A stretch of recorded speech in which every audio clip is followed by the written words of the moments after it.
మరి సారు ఇది మనం తెలంగాణ రాష్ట్రంలో గతంలో కేసీఆర్ వాళ్ళ అంటే ఈ అధికారంలో ఎలాంటి సంబంధం లేని వ్యక్తులను ఈ ప్రజల మధ్యకు చూయిస్తూ వాళ్ళను అధికార హోదాలో తీసుకుపోయి ఏదో చేస్తూ ఉన్నాడు అని మనమే మాట్లాడుకున్నాము.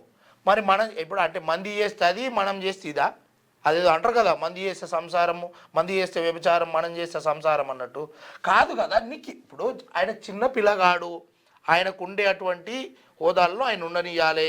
కుటుంబ సభ్యులతో పోయి తులాభారం వేయించుకున్నావు, సరే అది మంచిదే కావచ్చు.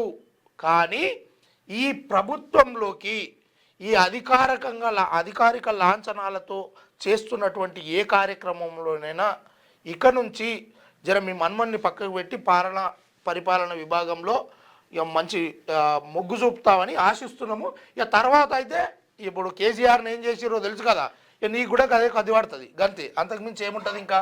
అయితే అందులో భాగంగానే